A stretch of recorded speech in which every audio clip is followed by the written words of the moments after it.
Good morning everyone. बेटा आप लोग बहुत लेट आते हैं, अभी तक कोई भी क्लास में नहीं आया है। और फिर आप लोगों को पता है टाइम भी लिमिटेड होता है। Good morning. Good morning students. बेटा आप लोग प्लीज टाइम से क्लास में आए।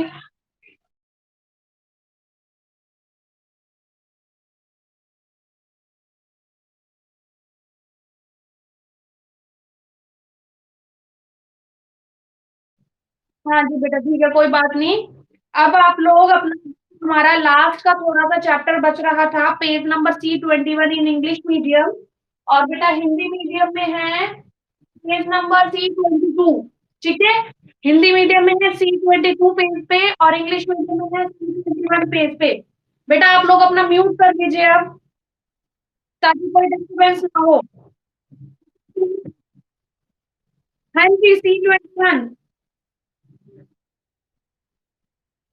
बेटा म्यूट करिए अपना ऑडियो पहले आप लोग। हाँ जी। हाँ जी।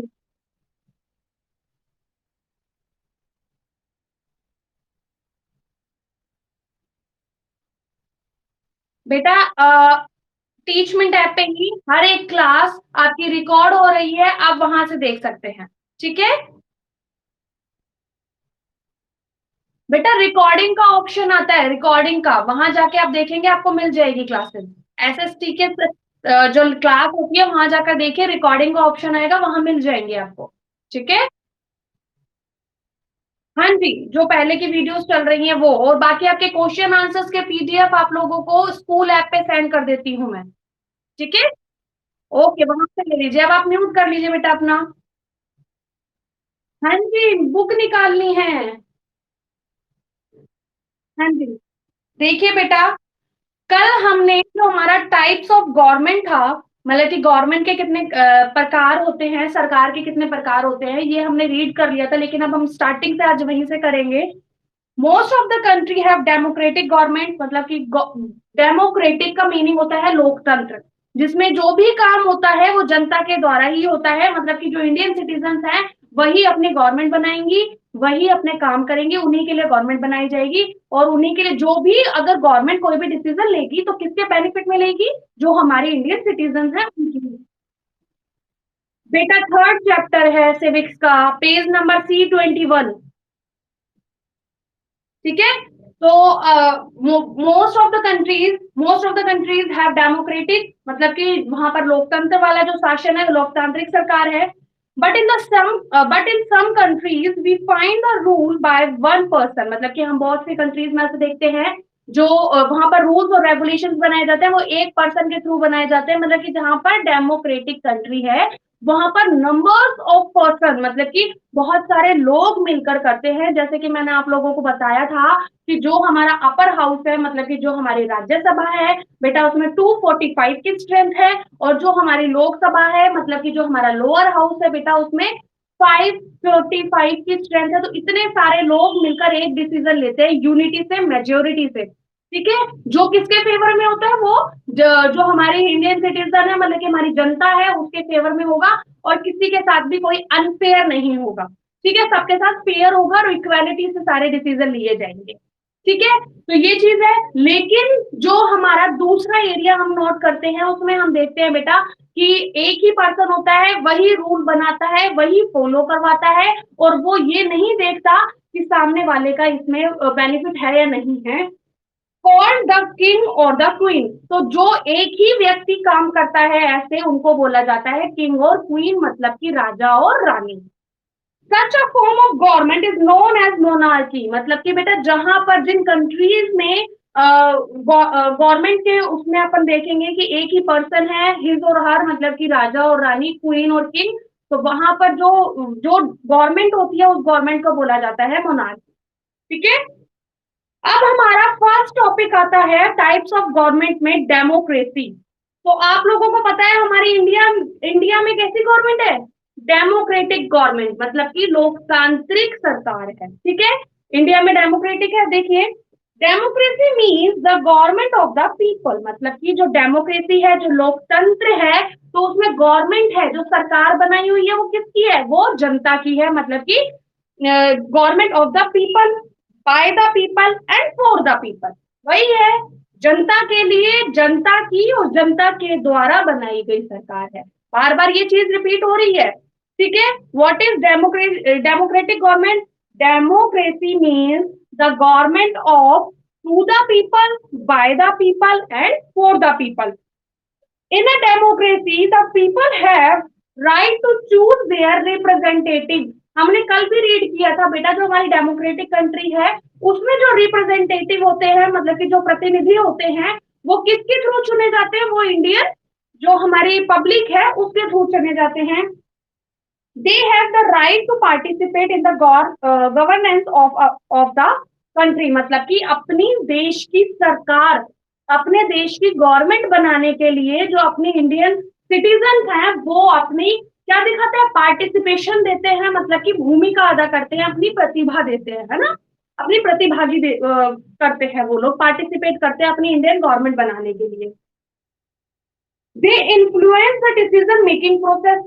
वो इन्फ्लुएंस का मीनिंग होता है बेटा प्रभावित करना, मतलब कि कोई भी डिसीजन लिया जाता है वो जो अपनी इंडियन जो अपनी सिटीजन है, जो लोग हैं अपने इंडिया के, वो लोग गवर्नमेंट के डिसीजन को प्रभावित करते हैं। और अगर कोई भी डिसीजन लिया जाता है तो वो किसके फेवर में लिया जाता है? इंडियन सिटीजन, मतलब कि भारतीय जनता की फेवर में लिया जाता है। They share the responsibility as well, मतलब सॉरी, मतलब कि हर एक व्यक्ति अपनी अपनी रिस्पॉन्सिबिलिटीज को क्या करता है? शेयर कर लेते हैं, मतलब कि आपस में बांट के सारे काम करते हैं। जैसे आप लोगों ने पढ़ा, हमारी 3 वे पढ़े थे बेटा, हमारे 3 लेवल पढ़े थे, कौन से? गवर्नमेंट के काम करने के, है ना। अवर government work at 3 different level.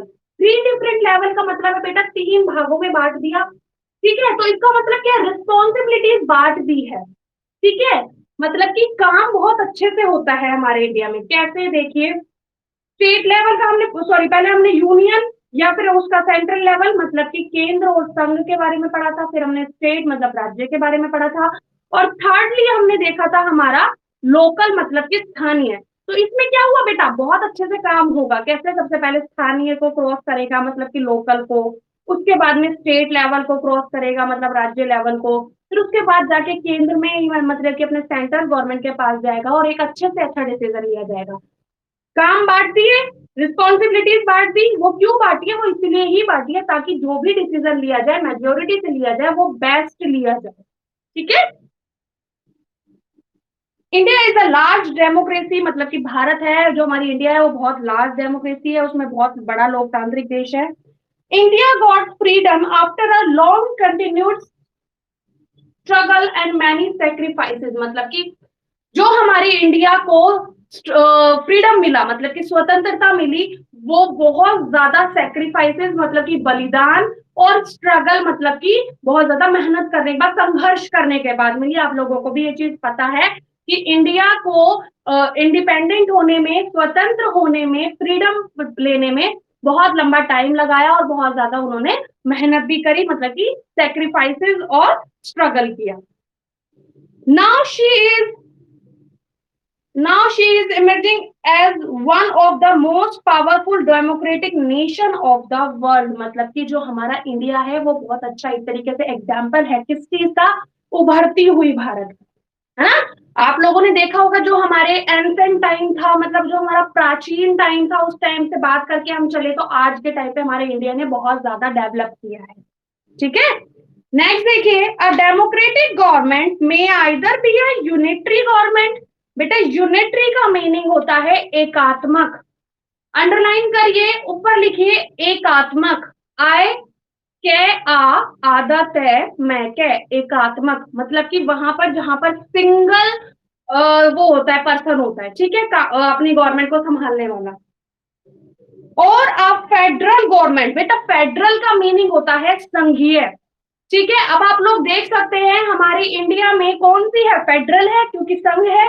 और संघ से हम कैसे लगाएंगे अंदाजा? जो हमारी यूनियन और सेंट्रल गवर्नमेंट काम कर रही है, है ना। यूनियन सेंट्रल है, मतलब कि केंद्रीय और संघ वाली है, फिर राज्य का आता है।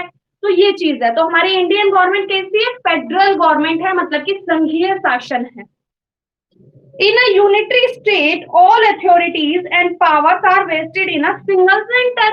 मैंने आप लोगों को बताया कि जो हमारी यूनिटरी जो गवर्नमेंट है उसको हम देखें तो बेटा सारी अथॉरिटीज, सारे काम, सारी पावर सिंगल एक सिर्फ सेंटर में रहती है ना। मतलब कि पूरे एक कंट्री को संभालने के लिए बस जो मिड वाला एक एरिया है, ठीक है, वही उसी को ही संभालता है, उसकी और कोई ब्रांचेस नहीं है। लेकिन हमारे इंडिया में आप एज अ ब्रांचेस समझ सकते हैं कि यूनियन मतलब कि हमारा सेंटर आ गया, उसके बाद में हमारा स्टेट आ गया और उसके बाद में हमारे लोकल आ गया। द यूनाइटेड किंगडम मतलब great Britain is a good example of a unitary government. मतलब कि आप लोगों को अगर एग्जाम्पल देना हो यूनिटरी गवर्नमेंट का, मतलब कि हमारे एक अगर कोई पूछे कि एकात्मक सरकार कहाँ पाई जाती है या यूनिटरी गवर्नमेंट कहाँ है, तो आप लोग अपना एग्जाम्पल दे सकते हैं यूके मतलब कि यूनाइटेड किंगडम, ठीक है, या ग्रेट ब्रिटेन भी उसको बोल सकते हैं।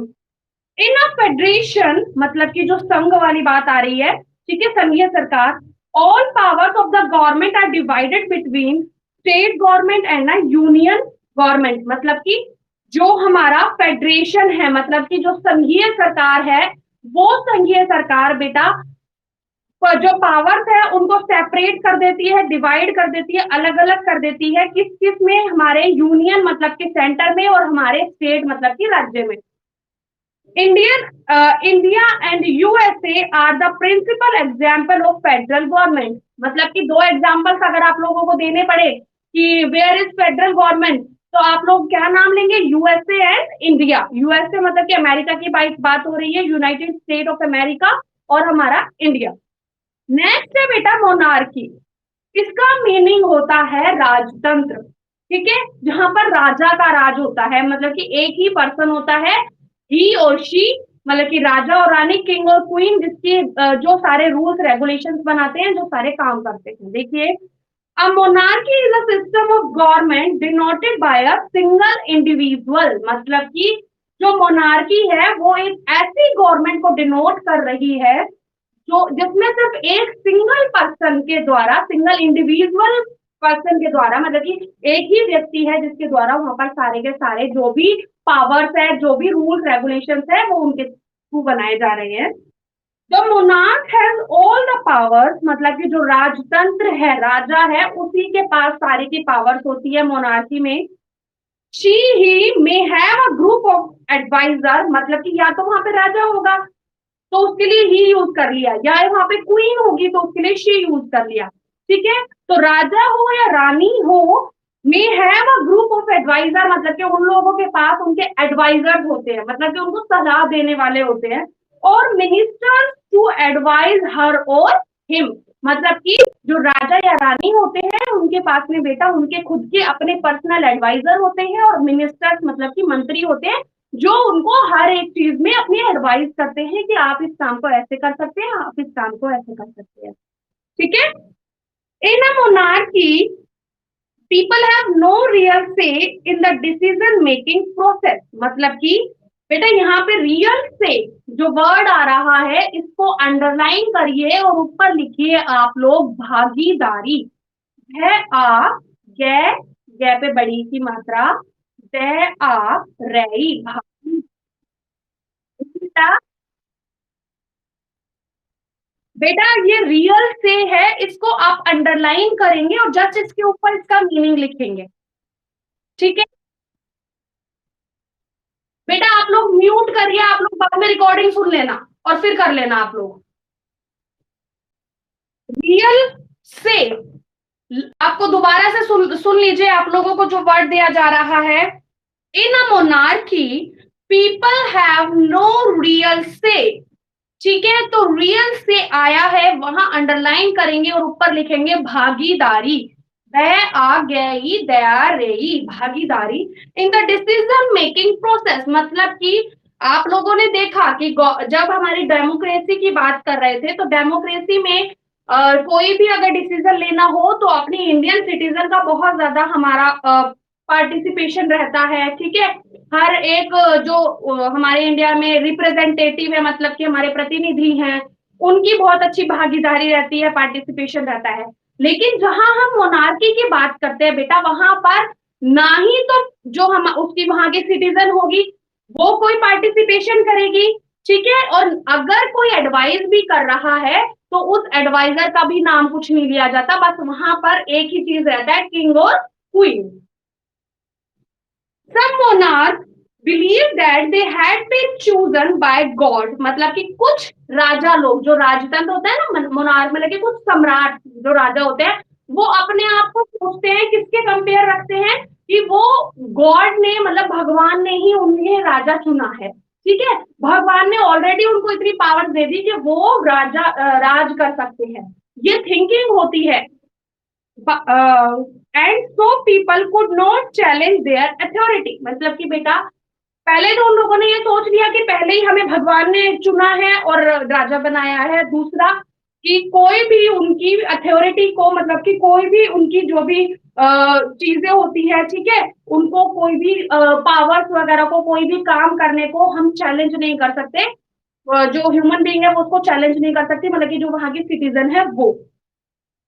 India has had a long history of monarchial system, मतलब कि इंडिया के पास में अगर हम देखें, हम पीछे का उठा के देखें तो बेटा बहुत लंबी एक तरीके से हमारी मोनार्कियल सिस्टम हमें दिखेगी, मतलब कि राजतंत्र के कितने राजाओं ने राज किया है हमारी इंडिया पे।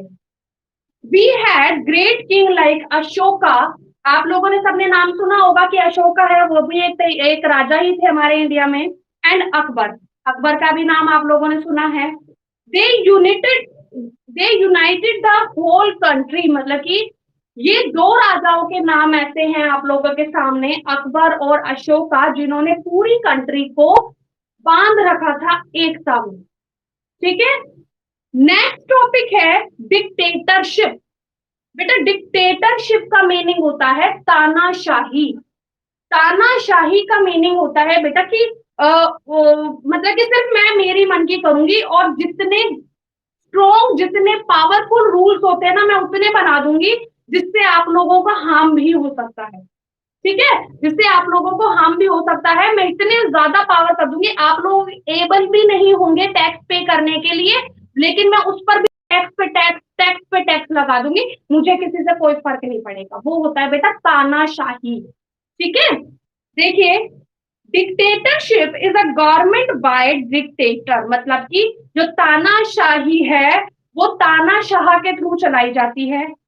It may be military dictatorship और पर्सनल डिक्टेटरशिप, मतलब कि जो डिक्टेटरशिप होती है, मतलब तानाशाही होती है, वो हम दो तरीके से देख सकते हैं। एक तो मिलिट्री डिक्टेटरशिप, मतलब कि वहां पर मिलिट्री का पावर हो, मिलिट्री की गवर्नमेंट हो, ठीक है, मतलब कि सैनिकों की गवर्नमेंट हो। या दूसरी मतलब कि जो हमारी पर्सनल डिक्टेटरशिप, मतलब कि एक आदमी हो जो वहां पर तानाशाही चलाता है, ठीक है। टू टाइप्स ऑफ डिक्टेटरशिप हमने पढ़ी, कौन कौन सी, एक तो मिलिट्री डिक्टेटरशिप और सेकेंडली हमने पढ़ी पर्सनल डिक्टेटरशिप, मतलब कि सैनिक तानाशाह और दूसरा व्यक्तिगत तानाशाह।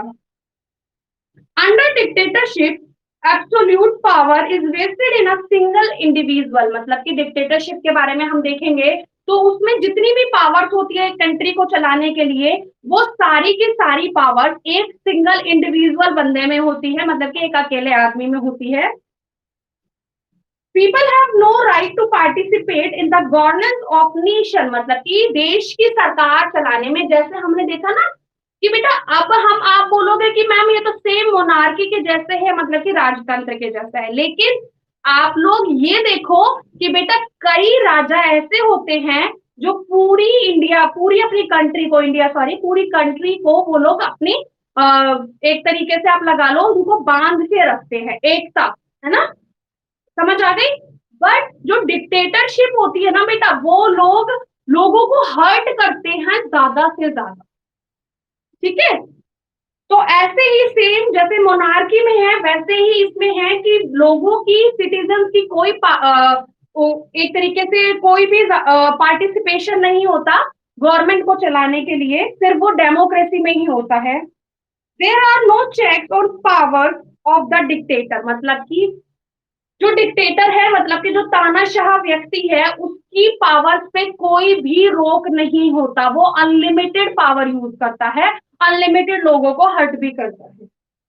इन the modern world many dictators come to power. Power का मीनिंग यहाँ आ रहा है बेटा सत्ता, और सत्ता का मीनिंग होता है गवर्नमेंट की जगह, ठीक है।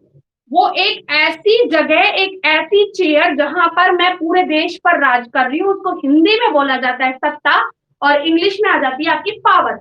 मतलब कि हमने बहुत सारे ऐसे नाम भी पढ़े हैं जिन्होंने ये पावर देखी है। देखिए, हिटलर इन जर्मनी, मतलब कि एक हिटलर नाम का व्यक्ति था बेटा, जो कि जर्मनी में एक डिक्टेटरशिप की एक लगा लीजिए एज अ डिक्टेटर वो वहां पे आया था, मतलब कि उसने वहां पर राज किया, लोगों को बहुत ज्यादा परेशान किया, लेकिन एंड में वो खुद इतना ज्यादा पर्सनली हर्ट हो गया था, वो कुछ समझ नहीं पा रहा था, इसलिए उसने खुद ने सुसाइड भी कर लिया था। नेक्स्ट है मुसलिनी इन इटली, मतलब कि मुसलिनी एक था डिक्टेटर, वो इटली में था, एंड स्टालिन इन रशिया, ठीक है।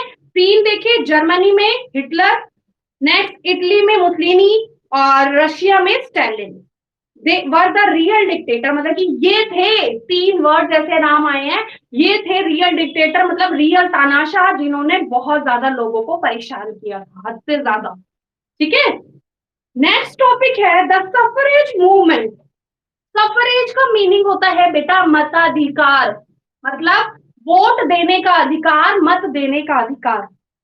वुमेन्स राइट टू वोट, मतलब महिलाओं को वोट देने का अधिकार। देखिए, the word suffrage means the right the people have to vote in order to elect their representative, मतलब कि जो सफरेज है उसका रियल मीनिंग यही है, मतलब कि जो मताधिकार है, सफरेज का मीनिंग हमने मताधिकार पढ़ा, तो जो सफरेज है मताधिकार, उसका रियल मीनिंग यही है कि हर एक सिटीजन को, जो कि 18 एंड मोर देन 18 एज, जो हम कल पढ़ चुके हैं, हमने कल यूनिवर्सल अडल्ट फ्रेंचाइज पढ़ा था, सार्वभौमिक व्यस्क मताधिकार, तो वही जो कि 18 या अबो 18 है, मतलब कि 18 से बड़ा है, वो अपना वोट देने का अधिकार है, और उसी को बोला जाता है रियल सफरेज, मतलब कि सच्चाई में मताधिकार। The voting right should not be denied to womens, मतलब कि जो औरत है, जो महिलाएं हैं, उनको भी वोटिंग से क्या नहीं करना चाहिए, पीछे नहीं करना चाहिए, डिनाई नहीं करना चाहिए, उनको मनाही नहीं करनी चाहिए। But for a long time women were excluded from the suffrage in all countries, मतलब कि बेटा बहुत लंबे टाइम तक सभी कंट्रीज में औरतों को, महिलाओं को वोट देने का अधिकार नहीं था, वो तो धीरे धीरे आया था। देखिए, many societies were formed in Europe, मतलब कि बहुत सारी सोसाइटी, बहुत सारे समाज बनाए गए यूरोप में और अमेरिका में, for the extension of voting right to women, मतलब कि ऐसे ऐसे ग्रुप्स बनाए गए, संघ बनाए गए, ठीक है, उसमें मीटिंग्स की गई, और उन मीटिंग्स में यह समझाया गया कि वुमेन को वोट देने का अधिकार बहुत ज्यादा जरूरी है, उनको भी उनके राइट्स मिलने चाहिए, उनको भी उनके अधिकार मिलने चाहिए। इन 1903, मतलब कि जो हमारा 1903 की बात कर रहे हैं हम, 1903 की, the social and political union was formed in England, मतलब कि दो बनाए गए क्या,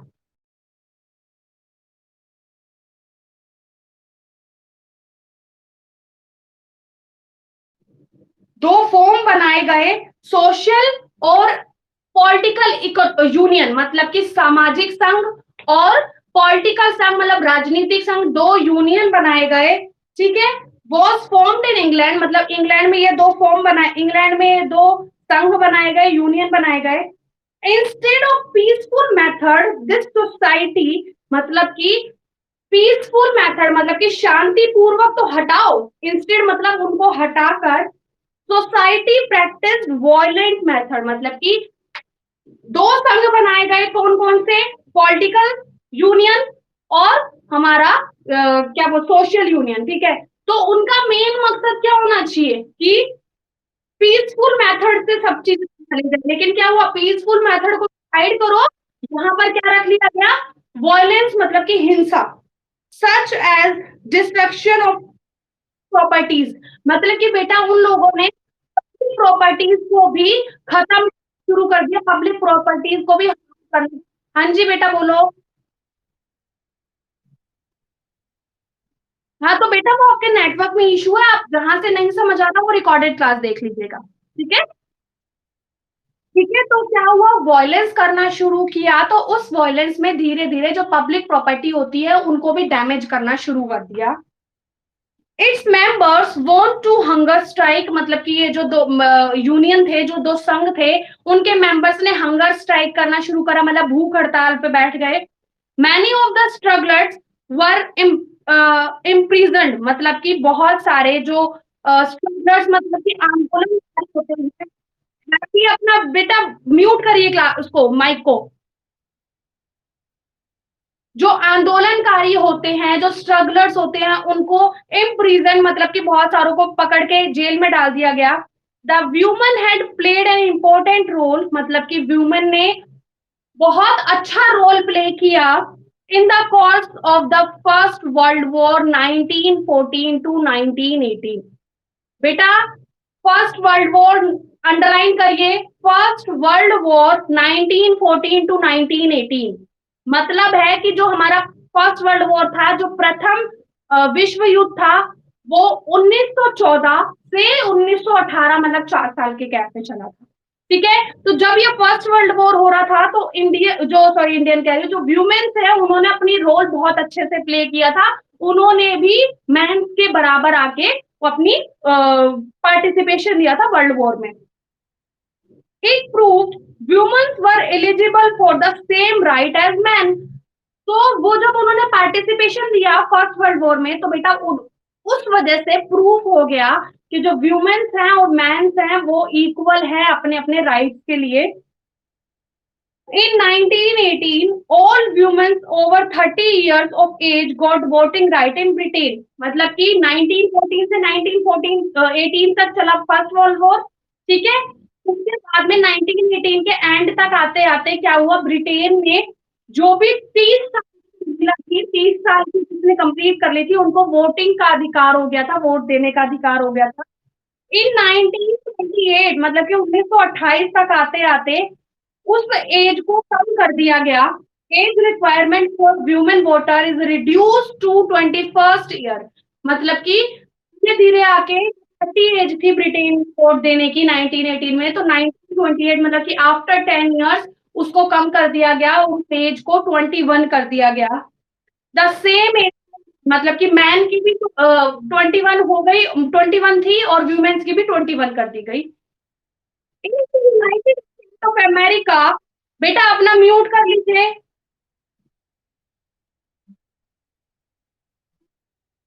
फर्स्ट वर्ल्ड वॉर 1914 टू 1918, अब अपना आप म्यूट कर लीजिए बेटा। Agitation for the womens right had begun in 1850s, मतलब कि बेटा जो यूनाइटेड स्टेट ऑफ अमेरिका है, मतलब यूएसए की बात कर रहे हैं हम, वहां पर 1850 से 1850 से वहां पर भी क्या होने लगे, लोगों को महिलाओं को वोट देने के अधिकार के लिए बहुत ज्यादा उनको उत्सुकता होने लग गई।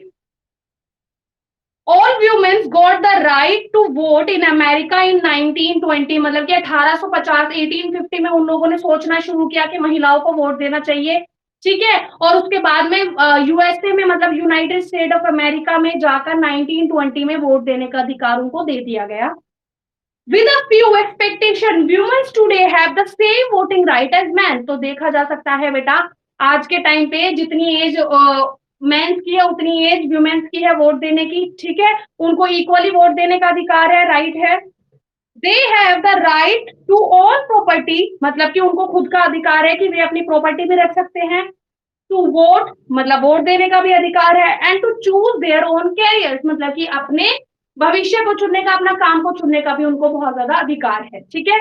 बेटा अपने इंडिया में भी पहले जो एज थी वो 21 ही थी, लेकिन उसको कम करते करते 18 पे आ गए, ठीक है। तो ये हमारा चैप्टर था व्हाट इज गवर्नमेंट।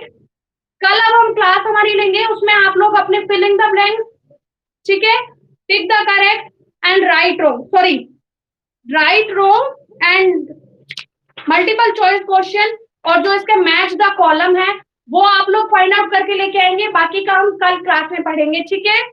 समझ आ गया आपको बच्चों? चैप्टर समझ आ गया? ठीक है बेटा, कल मिलेंगे, आप लीव कर सकते हैं क्लास को। बेटा रुको, कृतिका क्या कह रहे हो आप, बताइए आप।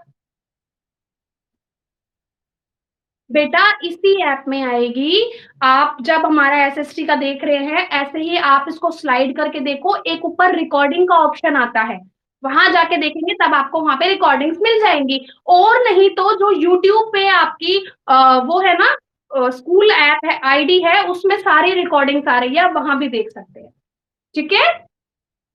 ओके बेटा, नाउ लीव योर क्लास।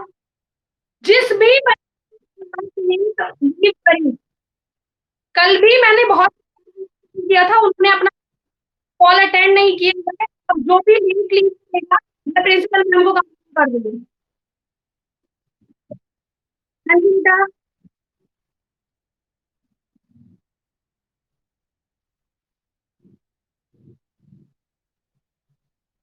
बेटा लीव करिए आप आपको।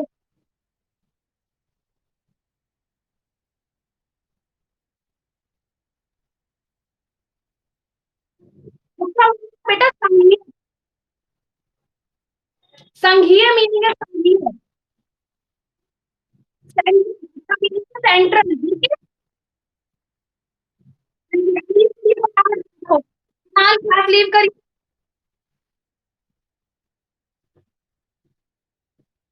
बेटा लीव करिए क्लास को, जिया।